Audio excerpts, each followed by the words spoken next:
Friends, we are discussing today the continuation of the last session, capacitance of a parallel plate capacitor. So last session we learned about capacitor and capacitance. Okay, the device which is used to store the charges and distribute the charges to the what is called electrical circuits are called capacitors. We are studying parallel plate capacitor. That means there are two parallel plates are kept and maintained a particular distance between them. And its unit is farad. And the circuit symbol I gave there, you can see that. Then this is our parallel plate capacitor. Left side you can see positively charged plate, and right side you can see negatively charged plate. And the distance of separation is small letter d. Area of each plates are capital letter A. You can see sigma plus and sigma minus. Nothing special. Sigma is the surface charge density. I told you charge per area. Last previous sessions we discussed sigma is equal to Q by A. Here I marked sigma plus and sigma minus because one plate is positive, the other one is negative. But remember one thing, both the magnitude of sigma plus and sigma minus are same. I hope you clear. The number of charges in the positive plate equal to the number of charges in the negative plate. So magnitudes are same. Okay. Then you will get three region. You can see PQR. I marked there with the into sign. P left side of the positive plate, Q between the positive and negative plate, R the right side of the negative plate. We got three region. We asked to find the total electric field in these three regions. Okay, so it is very clear that it is the application of second application of Gauss theorem. That time I already told that we will use that derivations equations here. So what was that electric field due to uniformly charged plane sheet? You got an equation E is equal to sigma by 2 epsilon 0. I hope you clear. You are remembering. And that application we are using here because here we are having two parallelly kept plate. So just to take P, the region P. In every region, both the charges influencing because as I told E is equal to sigma by 2 epsilon 0. That means it is not distance dependent. So at P, at Q, at R, everywhere, both the charged plates effect will be present. So we are finding at P. We are giving E1 is the electric field due to positive charged plate. E2 is the electric field due to negatively charged plate. So just consider at P. E1, the direction we marked left. Why? Because we already learned that positively charged plate, the direction of electric field is away from the plate. So I hope you clear when you are drawing away from the plate. If you are standing at P, it should be your towards left. E2 I marked towards right. Remember we are discussing at P. Why? E2 is the electric field due to negatively charged plate. So where is your negatively charged plate? Right side. And what is the direction of negatively charged electric field? Towards the plate. I hope you clear. So direction is right side. Okay, like that. At Q, E1. When you are thinking about E1, just consider the positive plate only. Remember you are standing at Q. So direction of E1 is from your left to right because away from the plate. E2 direction is from your left to right because towards the negative charge. When you are thinking about E2, only think negative charge plate. Similarly, at R, E1 right side. Why? Positive charged plate in away ആണ് E2 negative charged plate like towards the negative charged plate. I hope you clear. E1, E2.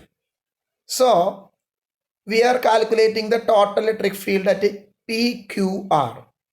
Remember what I told? The magnitude of sigma plus and sigma minus are same. So at P and Q, electric field is the general equation of electric field I had already discussed. E1 is equal to sigma by 2 epsilon 0, or E2 is equal to, because I told you magnitude we are taking, so no need to write sigma plus and sigma minus. Okay. So at P and R, both are in opposite direction. So when you are adding, you will get 0. That means outside the plate, electric field is 0. Then inner region at Q, the direction is same. So when you are adding, you will get sigma by 2 epsilon 0 plus sigma by 2 epsilon 0 is equal to sigma by epsilon 0. Another important equation, that is the electric field present between the two parallel plate with oppositely charged. We are using this equation our derivation steps. So remember, when you kept a positively charged plate and negatively charged plate with same surface charge density, you will get in between the plate electric field sigma by epsilon 0. I hope you clear. Then general equation, potential difference is equal to electric field into distance. How we are getting that one? Just consider the general equation for electric field and potential. E is equal to 1 by 4 pi epsilon 0 Q by R square.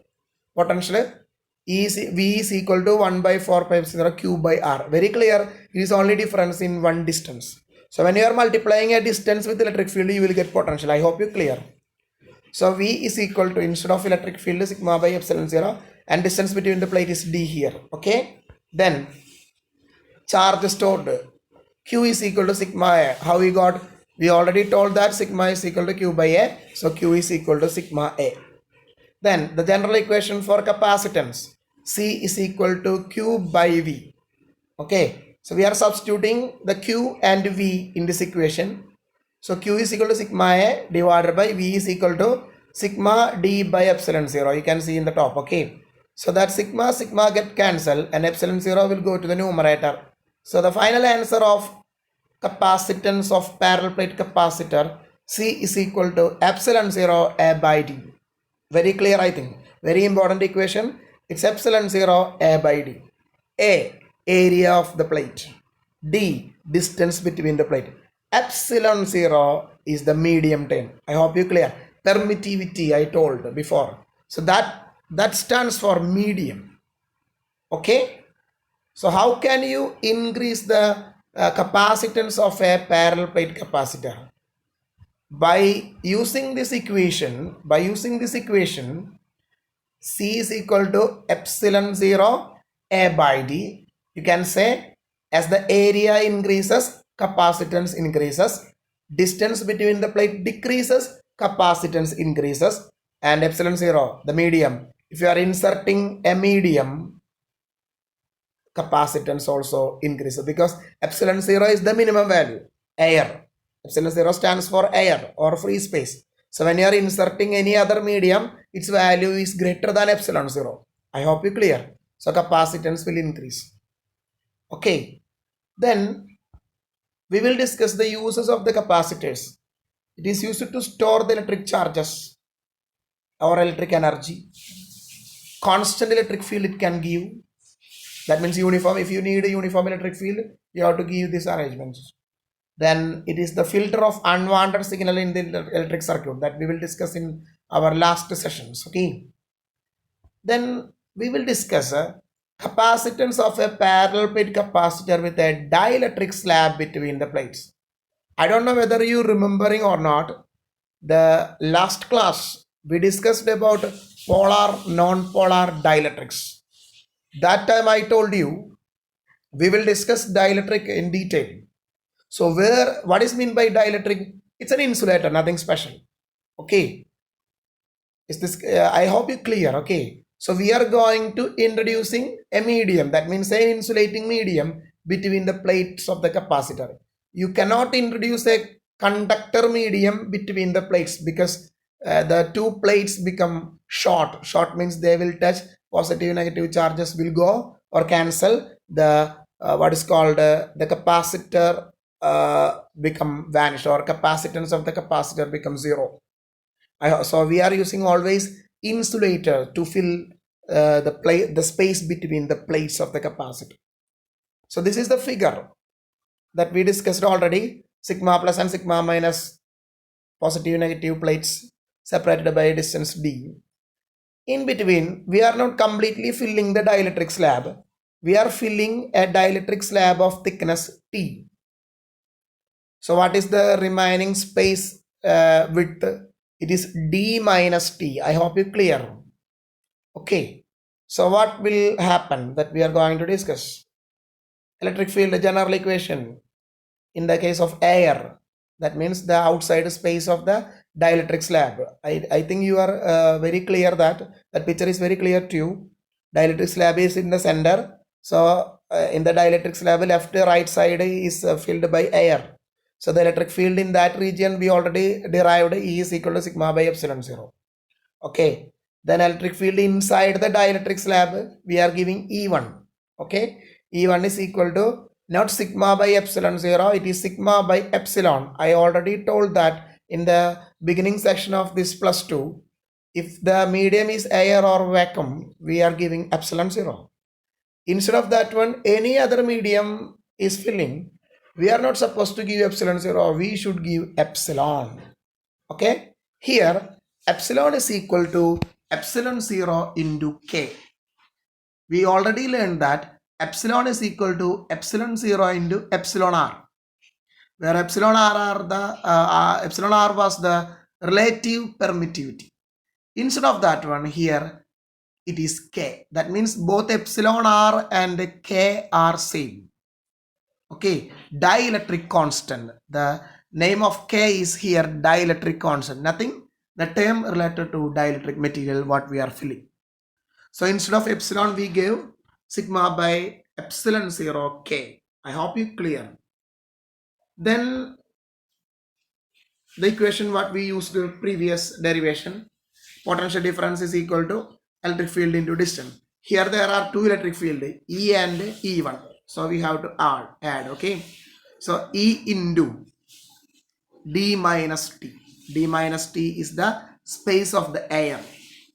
Okay, E is the electric field in air.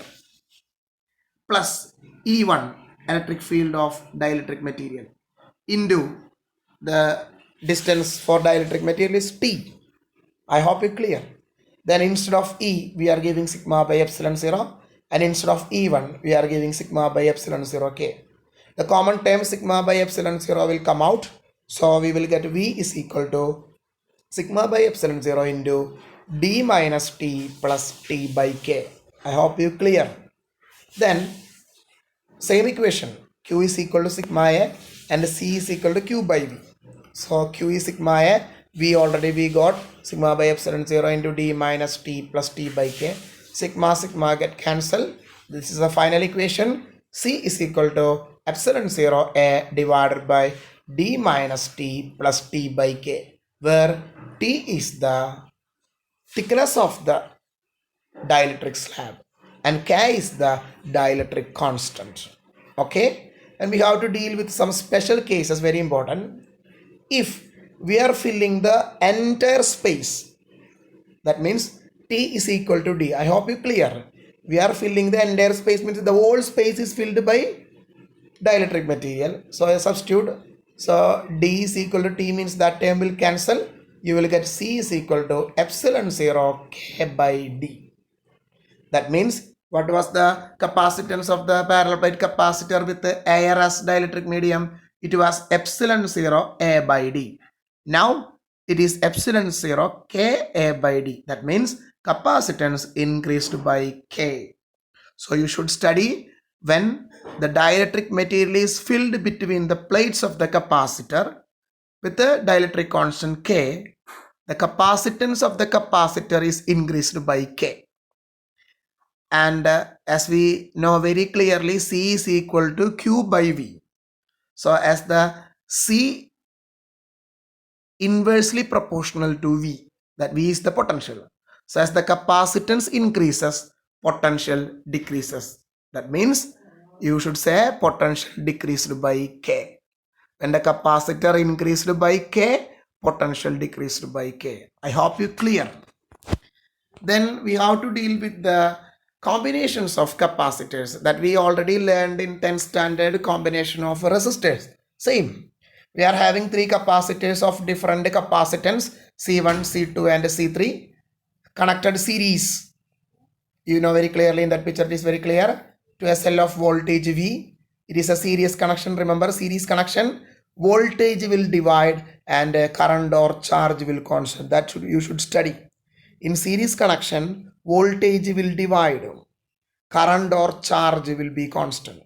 So at C1 the voltage is V1, at C2 the voltage is V2, at C3 the voltage is V3, and the given voltage is V. So you can say without any doubt V is equal to V1 plus V2 plus V3, because only V we gave and it is divided into V1, V2, V3. So what we gave, V1 plus V2 plus V3. And as per the equation, general equation, C is equal to Q by V, you can write V1 is equal to Q by C1, V2 is equal to Q by C2, V3 is equal to Q by C3. Why everywhere Q? Because I told you charge is constant. Substituting, we will get V is equal to Q by C1 plus Q by C2 plus Q by C3. General equation. Otherwise, you can take Q as common and take in left side. So V by Q is equal to 1 by C1 plus 1 by C2 plus 1 by C3. V by Q, Q by V is C. So V by Q is 1 by C. And it is series now. So I add one S. That means series combination. So 1 by CS is equal to 1 by C1 plus 1 by C2 plus 1 by C3. So when you are dealing numerical, if you want to find the effective capacitance of series combination, you should take the reciprocal after this, because it is 1 by CS. I hope you clear.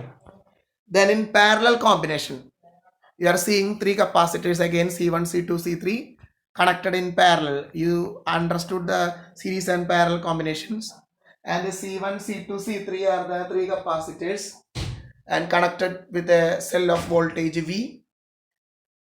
Here it is very clear that charges are dividing. You should study in parallel combination, voltage will be constant and charge will divide.